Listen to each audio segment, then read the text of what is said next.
Hi, everybody. Welcome to the CTTechJunkie.com podcast. We haven't done one of these in a while, but I'm really excited today because we are doing one, number one. But number two, we've got a great guest who can kind of talk about something that we almost take for granted in this day and age, and that is flash memory. You have, obviously, your compact flash cards. I've got a bucket full of USB memory sticks that I use just to toss data around when I have to get it to somebody else. And these things are pretty amazing. There's no moving parts. There's nothing in them that can break sometimes. So you get almost a false sense of security that these things might be better than those old floppy disks we used to use. And joining me is Chris Bross from DriveSavers. Hi, Chris.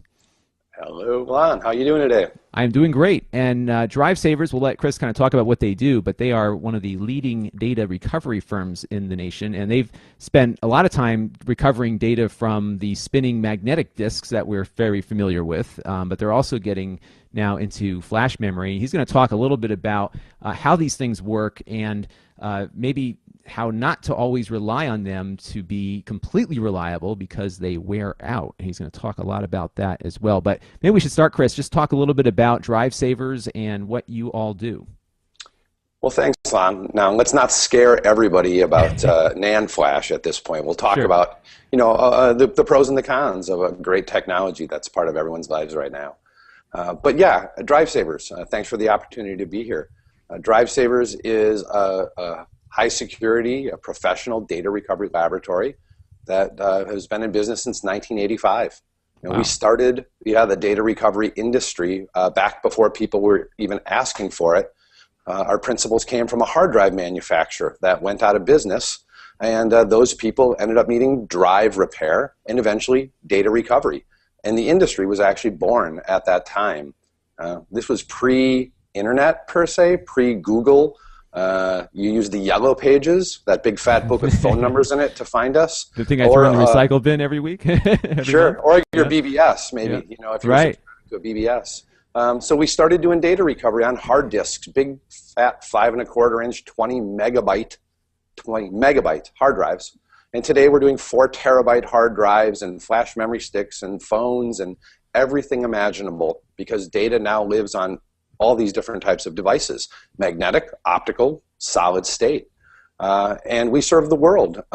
People from all over the globe lose data in unfortunate ways, and we are called on 24/7 to help them recover that information. And you also do a lot of recovery for law enforcement now also, right? Because so many people use storage devices, whether they know it or not, in the course of their day. And can you talk a little bit about some of the work you do there? Sure. Today evidence, which used to be on paper and fingerprints and all that kind of stuff in the law enforcement, legal, and what we call forensic communities, is now digital. In fact, we have a division within DriveSavers, which is our forensic and e-discovery division that does exclusively that, supports the legal industry and the law enforcement industry in the recovery of data that need to be authenticated as evidence to be used in court. And that's different than just plain old data recovery, where you might want the pictures of your child being born, or the Word documents you're working on, or that PowerPoint you got to get done. In a forensic recovery supporting law enforcement, we need to authenticate everything that user did with that storage device, so that the device tells a story, basically. And then we extract that story and that information and produce it so that it is viable and repeatable in a court of law. And it's becoming more and more relevant today. In fact, you can read in the news every week about something that's gone on, including, of course, the Newtown massacre, where multiple devices, were destroyed in that particular case that needed to be recovered, that is still in limbo, according to the federal authorities, as to the recoverability of those devices. But that's an excellent case where that information needs to be provided forensically as evidence, so that it can be supported in the court of law. So a lot going on in that particular field right now, and we're engaged all kinds of different ways to recover data forensically. And you're not involved with the Newtown case in this instance, but you have done similar cases, right? That's correct. We are not involved in that case. I believe that's only in the hands of the federal authorities. But we did have a very recent case, which is a perfect example of a particular gentleman who had some apparently incriminating evidence on an iPhone that he didn't want anyone to find. So he smashed the phone, thinking that physically destroying it would be a good way to get rid of the information, and in some cases it is. And then he submerged it by tossing it into a body of water and allowing it to sit underwater until it was extracted by the authorities. Now, in most cases, people would believe that that data is gone, and he sure wishes it was. Unfortunately for him, it was perfectly recovered in our laboratory, and a forensic image was extracted, and that is now a case in progress and an exact example of no matter how hard you try to destroy data, in some cases it's very persistent. We'll have to talk a little bit more about that when we get further into flash memory here, because that sounds very interesting. So why don't we start with kind of a layman's explanation of how this stuff works? Because for most of us, we take one of these little flash disks and stick it in a camera or into a phone or whatever. It doesn't make any noise. It might heat up a little bit, and they are storing, gigabytes of data on these little tiny cards. So how does it work? Is it magic, or is there some actual something actually happening inside of it? It's all magic, no science at all. And in fact, when we've got terabytes now. We've actually got terabytes now on SSDs coming out. But in general terms, we'll do a quick comparison of magnetic storage, which has been around for 55 years or more, which is the idea of magnetically encoding the surface of a platter, typically, inside of a disk that's rotating in order to store the data. These are disk drives that everybody's known for the last 50-some years. So that's magnetic storage. Well, compared to what we're talking about today, which is solid-state storage, which means data stored logically on cells in semiconductor chips. Basically, what you've seen in lots of different chips on little circuit boards, well, a solid-state drive is just comprised of NAND flash, which is the type of media used. It's called non-volatile memory. By non-volatile, it means it doesn't lose its information. Well, at least not immediately. Volatile memory is what you think of RAM in your computer, the processing power of your computer, where NAND flash, used in all of these devices, is persistent, non-volatile memory, where data is stored at a cellular level by programming electrons to move across what's called a floating gate and either set a bit as a 0 or a 1. It is not magnetic at all. It is electrically charged media, and these little cells hold electrons on one side or the other of a floating gate, and that counts as a 1 or a 0. So in this card here, so this card's, by the way, 13 years old now. Inside this card, let's say I wrote something to this card 10 years ago. That electron that got pushed into that little cell inside the chip is just been sitting in there for a decade? Is that accurate? Well, you hope. Yeah, right. It's a small number of electrons that actually needs to pass over this gate, and depending on what type of NAND flash is being used, and there are 3 or 4 different grades of flash in the market right now, kind of determines the resiliency and the endurance and the retention, which is a little bit what you're asking about, how long this stuff lasts sitting on the shelf. And yeah, basically the cell needs to keep the electrons on one side of the gate. And as they start to leak across the gate or bleed out of the cell can eventually lose its bits, and then that data is lost. And I guess that is more likely to happen the more you use the card, right? They tend to wear out over time? Well, that's definitely one of the variables used, and that's in technical terms called the program erase cycles, the PE cycles. In layman's terms, we call it how many times can you write to the disk or the flash. And they're rated, again, those different types of flash, for a different number of writes before they begin to wear out and no longer be able to write. The highest grade of NAND flash, which is not seen in many places except in the enterprise devices, is called SLC, or single layer. That is very resilient and has very high endurance. It can be written to over 100,000 times per cell.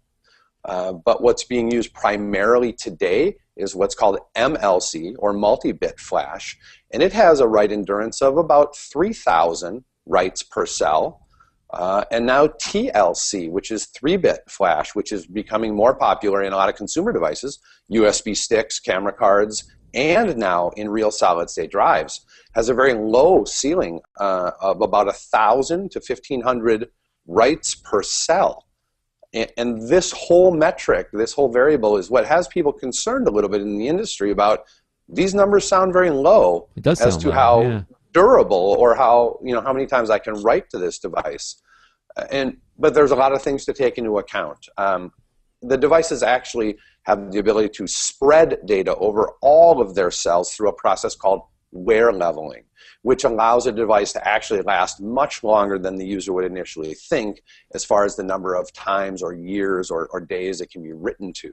So even though people are very conscious of these write ceilings, as we call them, most of these devices use a controller to manage how that data is spread out to provide really the ultimate or the maximum amount of endurance and reliability of the device over time. So if I have here an 8 gigabyte memory stick from, it looks like a Kingston thing here, this wasn't that expensive, so I would imagine this is probably using the TLC version you mentioned, which is probably the least expensive route to go. Let's just assume that. If I write maybe 100 megabytes to this thing and then erase it, it's not going to write over what I erased. It'll go to the next unused portion until it goes all the way through. Is that right? So I'm not rewriting things until I've filled up or used all of the memory that was available? Yeah, that's absolutely correct. In fact, there's even more complex mechanisms inside of that device deciding how that data gets spread out. Not only does it not write right over the data that was there previously, it's spreading it across all of these different cells, including some extra memory that's in all of these devices called over-provisioned space. That means if it says it's 8 gigs, it's probably 9 gigs of flash, but you only get to see 8 gigs of it. That's because the system inside there uses that extra space as extra reliability and spares and space that it will need that it doesn't want to give you, that it's going to use to provide that endurance over time. And that's true in bigger solid-state drives as well. If you buy a 250 gig SSD today, it has more than 250 gigs of flash in it. It's just that you're only able to see that much because the system knows it needs the spare space for its maintenance and its durability. So let me ask you this. I have this drive here. This is one of these solid-state disks, and I actually use this for video recording gadget reviews that I do. And I'm filling this thing up on a fairly regular basis and then wiping out all the raw footage and starting over again. How do I know when this thing, or any flash drive for that matter, how do I know when it is nearing its end of life? Is there a utility that I can run? Is there some way to know when this thing's about to die, or is there a general rule of thumb that you suggest people apply to when to replace their flash memory? Sure. Yes, and yes. First of all, manufacturers today, and you held up a solid-state drive from Otherworld Computing, a great company putting a lot of devices out in the field right now, a lot of solid-state drives, and they have some of the best performing devices out there. Most companies right now are releasing a utility, a free tool with the drive that you purchase that is a monitoring tool and a maintenance tool, and in some cases also the tool that allows you to do firmware updates if you need them in the future.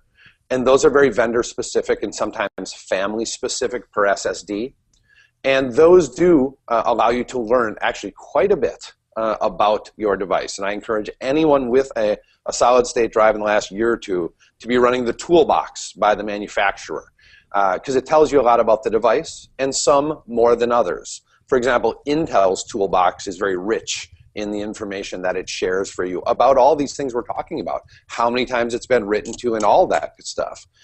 So that's a great monitoring tool to be aware of. In addition, the kind of lifespan of these devices is just something to take into consideration for general usage. And they define them in consumer grade and enterprise grade, just like they do with hard disk drives. And so it really depends on whether or not you're going to be running an SSD 24 hours a day in a server, or it's going to sit in your notebook and be powered on 8 to 12 hours a day. Different applications, different type of SSD, and different expectancy of how long these things will last. And that would be for like a high-end, right, a high-end SSD or something. But if I've got, I bought this cheapo, I got a lot of flash memory in my office here, it looks like. I've got one of these, these things are amazing, by the way, these tiny little micro SD cards. I have no way of knowing, really, on something like this when it's going to die, right? Is there any utilities for that? Or depending on the manufacturer? Great question. So yeah, down on the consumer side, actually there is some with some of the prosumer grade camera media. There's some more monitoring stuff that's available. But yeah, if you're buying your flash stick in the grocery store, the same place you're buying your milk, which you can do today, like you said earlier, you're likely getting a lower grade TLC which doesn't necessarily mean unreliable. In fact, Kingston talks about their TLC grade consumer flash devices and talks about the expectancy of those devices. In fact, they're a real good company about sharing what they expect in these devices for the lifespan, but there's not a lot of either built-in or third-party monitoring tools like with the SSDs. And very kind of interestingly, in the media, in the tech media, most recently, you're now starting to see some of the reputable sites like AnandTech and some of the others do some real endurance testing of different devices because, well, you're asking me about this today because people have these questions. And so we're seeing stuff get tested not by the manufacturers, but by some third-party, nice verification sources. So I saw a current test on Tweaktown on one of the new Samsung 840 SSDs using TLC. Mm-hmm. And it's going to be interesting to see how these play out in these endurance tests that you can kind of follow real time in the market right now because the market is demanding an answer to this that the manufacturers aren't necessarily giving straightforward. Right, and a lot of them are doing tricks and other things to kind of make their products look like they maybe do better than they might otherwise. Let me ask a real world question here. So, I've got a SD card that I put in my digital camera, and it's amazing. First of all, every photo that my camera takes now is like 30 megabytes. It's just ridiculous. But so I'm constantly, if I'm out doing a couple of photo shoots, I'm going to be burning through a bunch of these cards. How often should I replace the cards? Because it doesn't. They don't tell you when they're failing, right? The card just stops working. Is that typically the experience if something goes awry? Yeah. To the second part of your question, yes, failures are typically quite binary. They're either working really well or not working at all. Okay. That's kind of scary, huh? It is. It's a little different than hard disks that often have kind of a progressive failure mode. But you can experience problems, for example, with a flash card and a camera where you can read some images but can't read others. That's the media beginning to degrade. But usually you see it all or you see nothing and you can't even see the capacity of the device. So unfortunately those failures are sometimes just quite sudden. And it can be for a variety of reasons. It can be that the flash itself actually had a failure in the cells or in the chip. And in many cases, the interface itself becomes damaged and it's just totally unreadable. But the good news is that typically the data is still there on the card, and although it's not accessible by you in your camera or in a flash card reader, it is accessible in a laboratory like ours because we kind of get inside of the flash to find out what's wrong with it.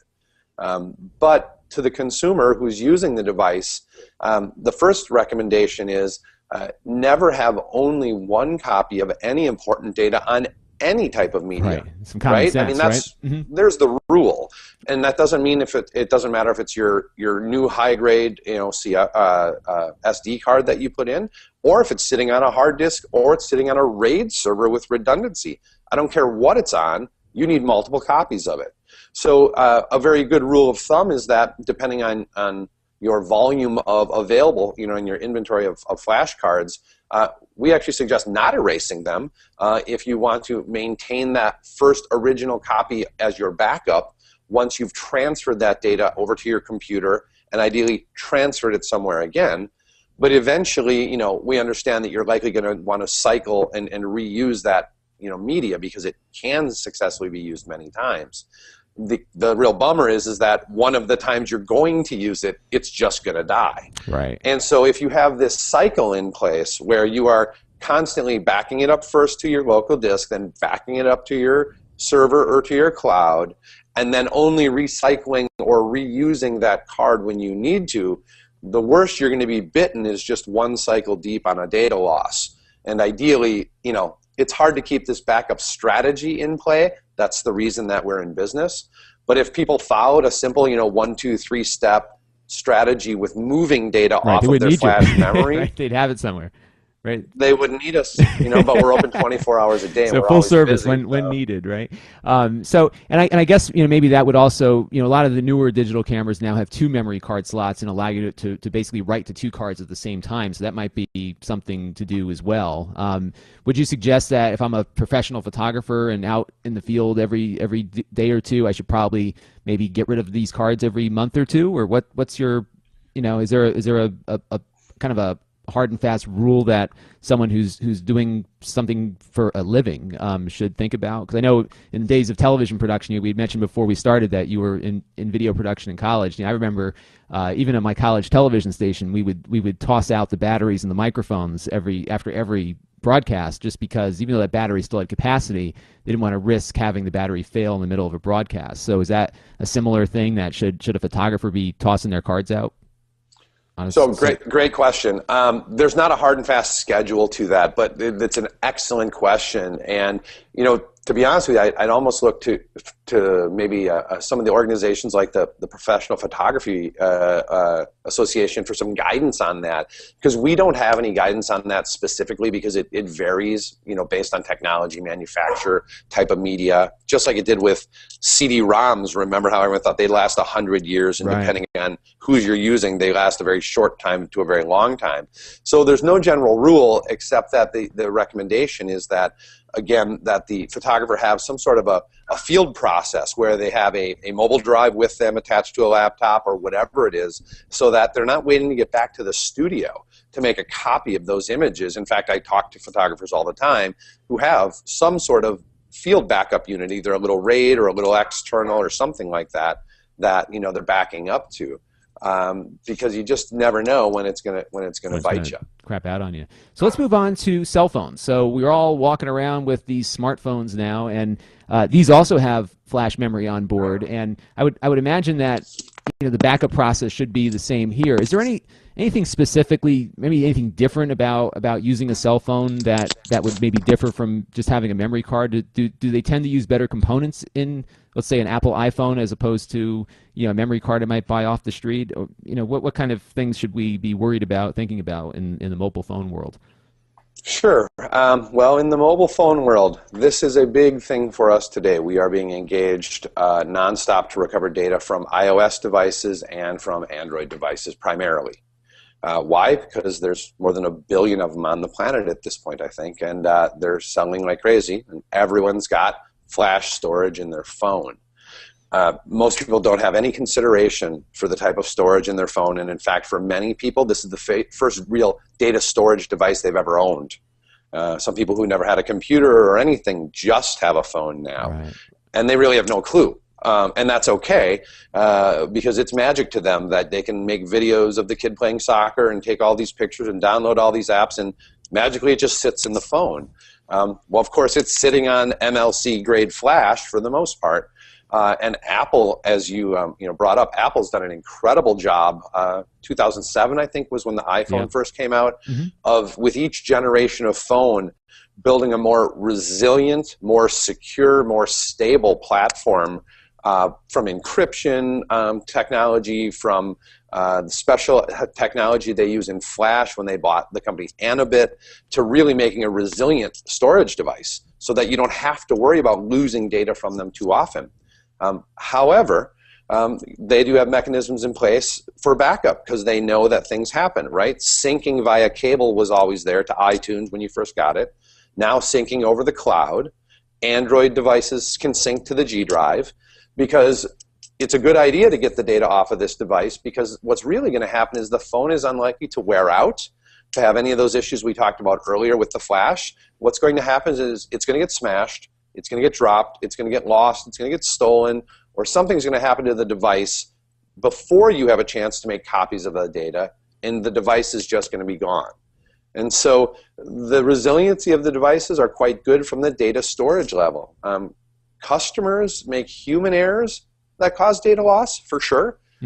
Accidental restores of an older version or a new version over a phone, and where they accidentally erase the phone in the process, or they delete pictures, which happens quite commonly. Sure. They lose contacts, all the same things we would think of. And the reason they're asking us to do data recovery on phones primarily is because they have become physically damaged, and this is statistically accurate. Secondarily, because they've been exposed to liquid or environmental issues. They were in the hurricane in Sandy, they went into a lake, whatever the case may have been, and then user-related problems. So that's why they're coming to us for data recovery. The number one thing they want to recover is photos and videos, as you would probably guess. Right. Second is either contacts or notes. Notes are asked for quite often as well. and messages, depending on how they're stored. So there's a big demand for recovery on the devices, and people can protect themselves by syncing them and backing up, but they are recoverable. And that's one of the things that's was quite amazing to me. We had talked about some data recovery issues earlier, and you would think that destroying this phone, I mean, you've seen it all, I'm sure. Phones like what you opened up the talk with, a phone that was submerged in water, smashed to smithereens, some get burned.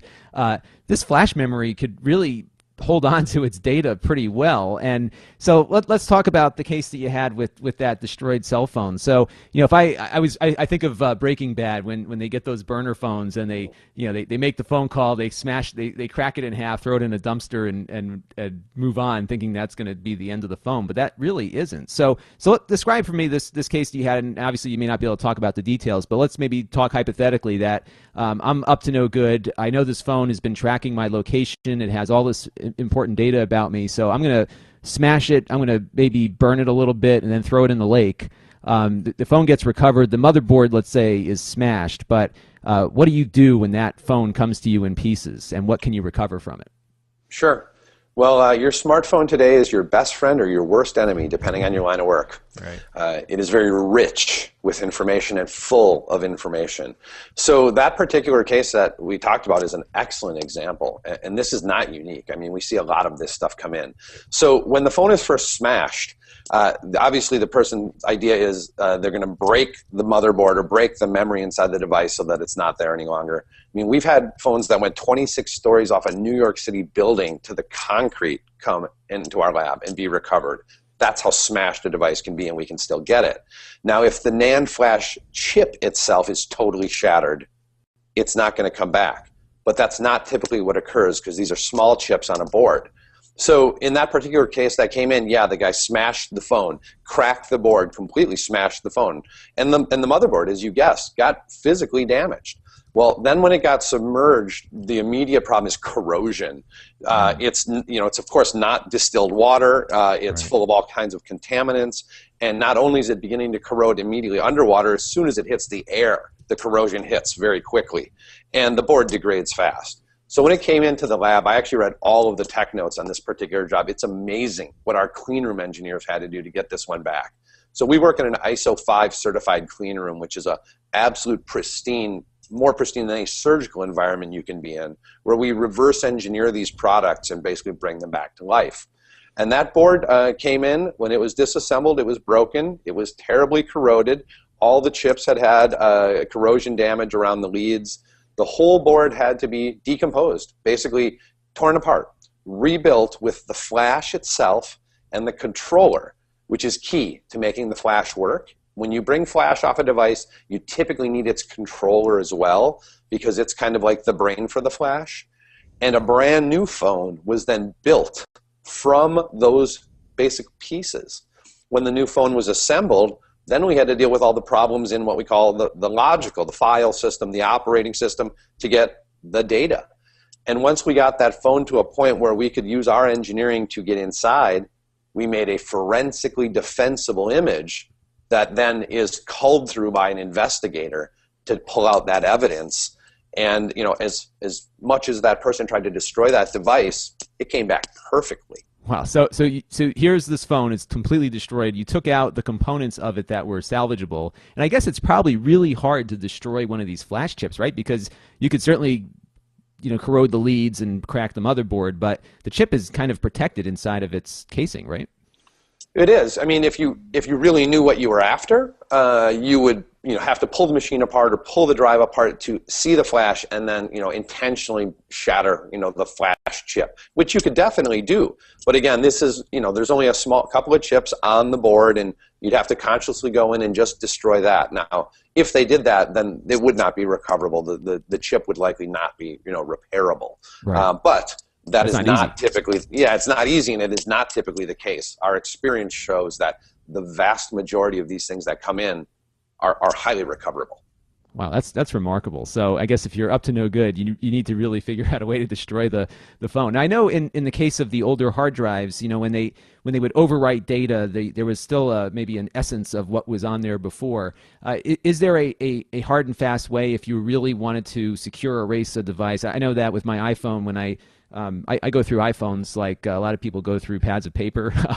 So I know when I go to the Apple store to turn it in, usually it's not my fault, but they have me secure erase the phone, where it goes through a 30-minute process where I guess it just kind of zeroes out all the data on that flash drive. Is that a way to prevent future reads, or is that even not the most foolproof way of protecting yourself? Boy, this is a great question. And in fact, it is a very contentious point in the academic and manufacturing communities of solid-state drives today, and in government, because they're trying to figure out what the standard is supposed to be for the erasure of data. So we call that sanitization of data. You probably are familiar with the Department of Defense spec for hard drives that everyone used to cite of the 7-time overwrite.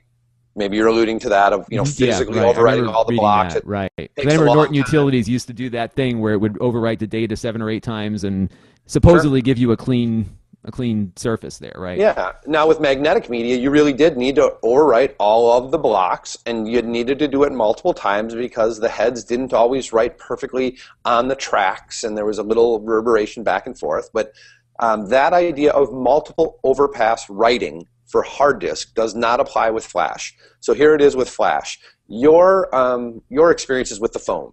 So when that secure erase is done, secure erase is actually a command. It's an ATA command built into drives today that says go out and sanitize or reprogram, not write zeros, but reprogram all of the flash on the device, which is kind of like flipping its bits, basically. Right. But the industry is kind of going towards the standard of what's called crypto erase.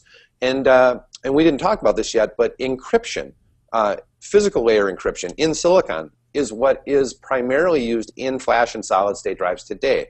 Rather than encryption like most people think, like a piece of software running on their PC or their Mac, well, now it's built into almost all these devices. And with encryption being built into the device, the user may not even be aware of that. That's okay.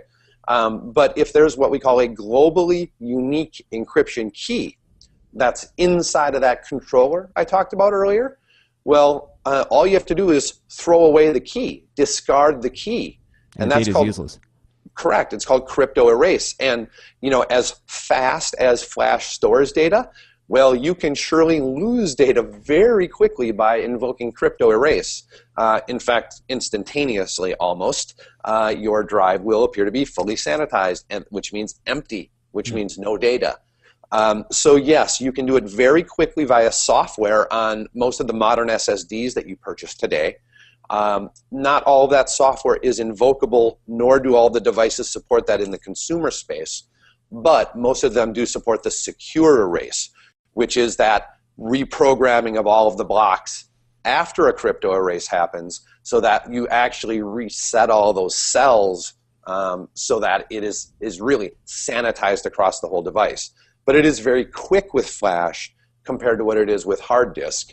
And again, it has to be a conscious effort on your part to go ahead and execute the command to do it. And if I did that, let's say I'm up to no good, I'm going to trash my burner phone. So now, granted, a lot of phones don't give you the option to do this, but let's say I'm on my iPhone and I'm going to toss it. I do the secure erase, throw it in a garbage can. It gets recovered. It goes to your facility. Are you able to read that data, or is that really completely unreadable? Excellent question. It depends really on how far it gets to the process. So there was a great case that happened last year. I don't know if you're familiar with it, but Matt Honan from Wired Magazine. Oh, sure. Right. Yep. Do you remember the hack, the epic hack? Yeah, it was called? And it was kind of scary because they were able to get in there with, this is a whole other discussion, but they were able to get in there with just some basic information and a phone call. So his hard drive was erased remotely, right, from iCloud. Is that the process there? That's correct. So 3 things got whacked, right? So the case was that his iPhone, his iPad, and his MacBook Air with a solid-state drive in it all were attacked. And remote secure wipe was executed on the phone, on the tablet, and on the MacBook Air, all of which is basically the same process. They're all using flash. And it was effective and totally cooked the phone and the tablet. But on the solid-state drive on the MacBook Air, the secure erase process, just like when you're in there watching your iPhone get wiped, that was interrupted by Matt Honan himself, not intentionally, but he knew something was up. He didn't know what was up at his workstation, but he cycled power. Oh, so he turned it off. Yeah, and he actually aborted the process, didn't know it was happening, right? But by pure luck and happenstance, he interrupted that process part of the way through, which was incredible because once it got into our laboratory, we looked at all the devices, and the first two were completely nuked. There was nothing to get off the iPhone and off of the iPad. And on the solid-state drive, it was partially nuked, and it was absolutely in the process of secure erase. And we saw where it stopped, and we were able to recover all data beyond that point, including the most critical photos he wanted off of it, and the very last photo he took the night before the hack occurred. So even though secure erase was run, the user didn't know, but it stopped, and thank goodness it did, because we were able to get the data off it. Had it completed the execution on the MacBook Air, we would have got nothing. Wow. So this is some good, another great example of having not only probably a cloud backup, but something local that a hacker can't get to, because if that secure erase function happens, you're in trouble. And I would imagine that law enforcement may not be all that crazy about these secure erase functions on flash media, right? I mean, I guess for so long it's been easier to extract data from magnetic media. Now we're moving into these chip-based things, and I'm sure the bad guys know they can hit a button and wipe out their evidence. Is that a topic of discussion in the community right now? It sure is. It's a huge topic of discussion. It's such a topic of discussion. We were having this talk with a partner yesterday in the technology space about the ability to develop or not be able to develop a universal tool that could kind of seize or prevent that process from occurring, kind of across all vendors or all devices. But it's a little bit of a holy grail and unlikely to be attainable tool. But there's definitely question and demand for it, in the law enforcement community about this. And you're right that those people who know that they can destroy their data, or that have encryption running, 128 or 256-bit encryption, know that if they are able to power down their device, that it will lock itself and get encrypted, and likely not be hackable even by the best government sources today with 256-bit encryption, really is not breakable by brute force. So I have, and I can't authenticate this right now, but a person in law enforcement who I know quite well has told me that when they are going on site now to do an intervention or an acquisition of a device or to visit with a potential suspect, the very first thing they're looking to do is to secure power to the devices that are running so that they are not shut down, powered off, or closed. Because they know that if somebody shuts down their tablet or flips their laptop closed, that if that thing locks up, law enforcement can't get it. If it's still on and operational, the data's right there and they can extract it. Wow. Interesting. Wow, that's fascinating, because so the data's there, it's fine, but you don't have the encryption key, you can't read it. And before we close out, I did want to talk, locally. There's the tragedy in Newtown has taken a direction where the shooter had some hard drives that were shattered or smashed, and we don't know. Law enforcement hasn't really been talking about the condition of the materials they found. But as you mentioned at the onset of the interview, that this is right now in the hands of federal authorities. Of course, we're speculating here, but let's assume that he took a hammer to his hard drive, and the platters. Let's assume it's also a spinning hard disk, which most computers have still. Those platters are damaged, the magnetic medium in which the data is stored. What do you go through when you get a hard drive in that kind of condition? Is there a way to extract data? It seems like they might be getting some things out of it. And how would you approach that as a forensic extractor of this kind of data? Sure, great question. So I agree with you that the authorities have never been totally clear about the number of devices and what types.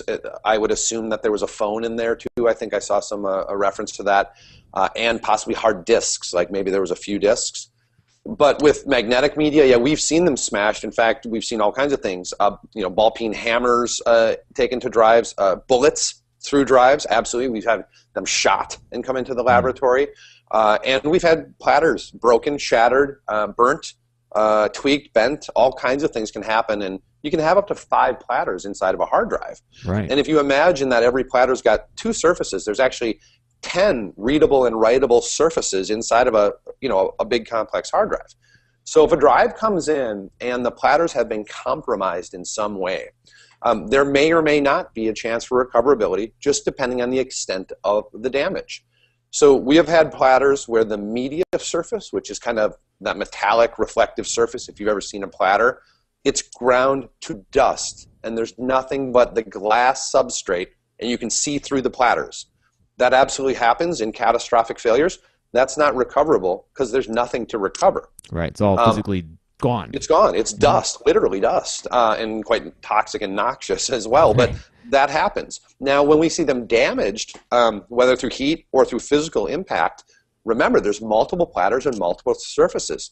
And so we have the ability that if a particular surface is unreadable, that we might be able to read the other side of it or the other surfaces inside of a drive. In fact, we can turn heads on and off on particular drives so that we only read a particular surface and ignore other surfaces that may be damaged, for example. So there's actually a good opportunity to recover data back from a very physically damaged hard drive. It might be bits and pieces, right? It may not be, you know, the whole thing, but you might be able to extract a piece of this file, a piece of that file, right? I mean, there's... Sure. And to the question of like data recovery versus forensics, here's the big difference. In data recovery, you want the video to play without any artifacts and garbage in it. In forensics, you need pieces of files, and that's it to tell a story to prove or disprove the claim. And so a partial recovery from a damaged drive for forensic purposes can easily include the key piece of evidence that you need. Right, and then you could probably go back to the phone or to some other device and then piece together, where they were, and then all of those things combined could give you the picture that you're looking to paint, I would guess, right? Well, again, there's a very rich history in our digital devices. Again, the phone, the most so, and that to me is the most interesting part of that particular case is what kind of phone was he using? I know that I think there was reference that he wasn't in social media and didn't seem to be, I'm sure he was all over the web and all over the place. And again, he probably consciously did something to destroy the phone before he destroyed it. But each different piece tells part of that story. And I'm sure, they're trying to assemble a good story out of it. And that's very commonplace in the forensic and kind of e-discovery space today that we deal with. It just in this particular case is so relevant because it was such a significant issue. Right, and there's so little that they know. So well, I guess in wrapping up, I guess we can say that these little flash disks are not so volatile, right? They will hold their data fairly well, provided you don't overkill it with too much data. They are very physically reliable in that you can destroy them physically and still manage to get some data out of them. And any last tips that you would give to a consumer of flash media that they should be considerate of? I mean, backing up seems to be the most obvious one. Is there anything else that they should know about the flash card in their camera? Maybe replace it every year or two? Well, there is one very relevant point that we didn't tackle here, and I'm glad you asked, is that it's about the retention of data on these devices. Right. That's and this is the other kind of contentious point in the industry right now, along with that endurance that we were talking about earlier. Now, endurance, remember, is defined as how many times you can write to the device, how operational it will be. Retention is the idea of how long the data will persist once the device is powered off. Okay, so that's what people care about when they're putting it on the shelf, for example, or putting a bunch of photos or their tax records or whatever else on a USB stick and putting in their safety deposit box. Right. Flash media is not archival. That is very important to know, all right? I think a lot of people have the misconception that their camera card or their USB stick or whatever it is going to last a very long time sitting on a shelf. It is not, and it is not intended to. So the retention over time is actually much better on a hard disk, a magnetic disk with platters in it, than it is on any type of flash media. Back to what we talked about at the very beginning about those electrons in those cells being trapped. Well, they start to bleed out over time. So in general terms, and I'm saying in general because manufacturers will state differently, you don't expect these things to last more than 10 years sitting on a shelf. That 13-year-old card you had there, if it still works, that's great. It's more likely to be readable than writable because the writes are the first things that really start to fail while it's still readable. But again, this stuff is not archival, so don't expect it to last a really long time, and don't preserve it as such. Print your pictures. Put multiple copies on different hard disks and archive those little USB external drives, something that's likely to be readable in the future, because your flash is not supposed to last a really long time. So manage it as best you can in your day-to-day use. Don't be surprised when it fails for whatever reason. Be prepared, be protected, be backed up, and know that you're going to have to buy more of this stuff because, like you alluded to earlier, floppy disks used to be the way we move this data back and forth. Now we do it on different little types of flash devices. Right. That's the best advice I can give you there. Use the technology. It's amazing. It's fast. It's efficient. It's reliable. But it doesn't last forever. And back up everything that's important all the time. Well, that is sage advice. Back it up. So I know there's some of you out there, and I know there are, who have been running that same digital camera card and that camera for 3 or 4 years, one of my siblings in particular. So get that stuff off of that card. So Chris, thank you so much for joining us today. And I think we might want to do some of these again. We'll see. We have a bunch of people who've been tuning in, and I'm sure as things develop out in the world where data is recovered and data recovery is becoming so much a part of forensics and even commercial interests in lawsuits and that kind of stuff. So we'd love to explore some of these topics in the future. But thanks for joining us. Well, thank you, Lon. I look forward to it. Great, Chris. Thanks again, and we will be back again with another Tech Junkie interview at some point in the near future. Thanks for watching.